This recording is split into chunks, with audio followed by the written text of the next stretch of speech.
I love the thought of a car drifting apparently endlessly through space and perhaps being discovered by an alien race millions of years in the future. I think it is possible for ordinary people to choose to be extraordinary. The key test for an acronym is to ask whether it helps or hurts communication. If you go back a few hundred years, what we take for granted today would seem like magic, being able to talk to people over long distances, to transmit images, flying, accessing vast amounts of data like an oracle. These are all things that would have been considered magic a few hundred years ago. Optimism, pessimism, that we're going to make it happen. As God is my bloody witness, I'm hell-bent on making it work. To our knowledge, life exists on only one planet, Earth. If something bad happens, it's gone. I think we should establish life on another planet, Mars in particular, but we're not making very good progress. SpaceX is intended to make that happen. You know what? Don't bother showing the video. We will make one of the mini sub/pod going all the way to Cave 5, no problemo. Sorry, pedo guy. You really did ask for it. In the past, I voted Democrat because they were mostly the kindness party. But they have become the party of division and hate, so I can no longer support them and will vote Republican. Now watch their dirty tricks campaign against me unfold. I would only call someone an idiot if people were mistakenly under the impression that the person was smart. An asteroid or a supervolcano could certainly destroy us, but we also face risks the dinosaurs never saw. An engineered virus, nuclear war, inadvertent creation of a micro-black hole, or some as-yet unknown technology could spell the end of us. Patience is a virtue, and I'm learning patience. It's a tough lesson. If you had to buy a new plane every time you flew somewhere, it would be incredibly expensive. Engineering is the closest thing to magic that exists in the world. I would like to die on Mars, just not on impact. For my part, I will never give up, and I mean never. To make an embarrassing admission, I like video games. That's what got me into software engineering when I was a kid.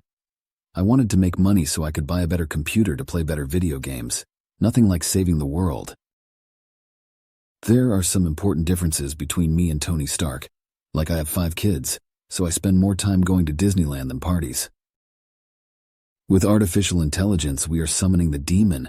In all those stories where there's the guy with the pentagram and the holy water, it's like, yeah, he's sure he can control the demon.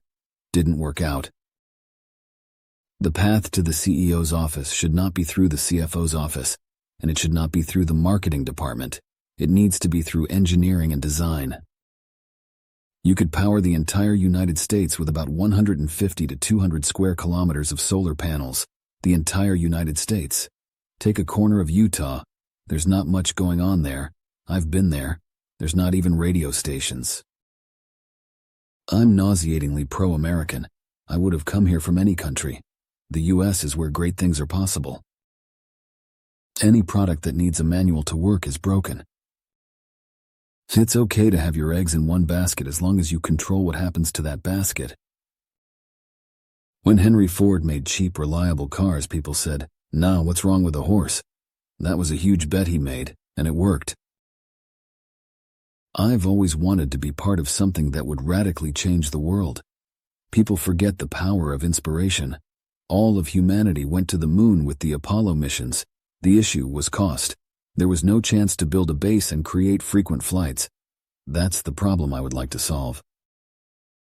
I'm personally a moderate and a registered independent, so I'm not strongly Democratic or strongly Republican. We have a strict no a-hole policy at SpaceX, and we fire people that are. I mean, we give them a little bit of warning, but if they continue to be an a-hole, then they're fired. Entrepreneurship is like eating glass and walking on hot coals at the same time. Failure is an option here. If things are not failing, you are not innovating enough. And we need things in life that are exciting and inspiring. It can't just be about solving some awful problem. There have to be reasons to get up in the morning. Ancient Greece had it all and then committed suicide. Nobody digs your grave better than yourself. I'm actually making history tonight, as the first person with Asperger's to host SNL, or at least the first to admit it, so I won't make a lot of eye contact with the cast tonight. But don't worry, I'm pretty good at running human and emulation mode. Should Prob articulate philosophy underlying my actions?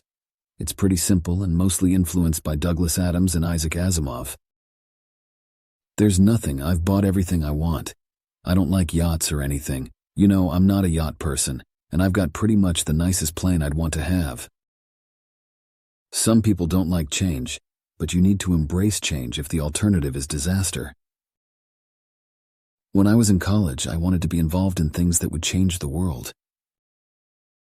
I think life on Earth must be about more than just solving problems.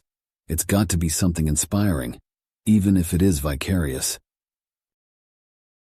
That's my lesson for taking a vacation. Vacation will kill you. I don't spend my time pontificating about high-concept things. I spend my time solving engineering and manufacturing problems. Nobody wants to buy a $60,000 electric Civic, but people will pay $90,000 for an electric sports car. I think that's the single best piece of advice. Constantly think about how you could be doing things better and questioning yourself.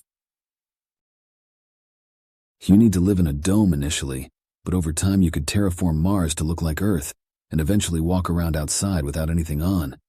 So it's a fixer-upper of a planet. Ultimately, the downfall of the Freemasons was giving away their stone-cutting services for nothing. I'm considering taking Tesla private at $420, funding secured. If humanity doesn't land on Mars in my lifetime, I would be very disappointed. Taking Twitter private at $54.20 should be up to shareholders, not the board. I just want to retire before I go senile, because if I don't retire before I go senile, then I'll do more damage than good at that point. I voted for Mayra Flores. First time I ever voted Republican. Massive red wave in 2022.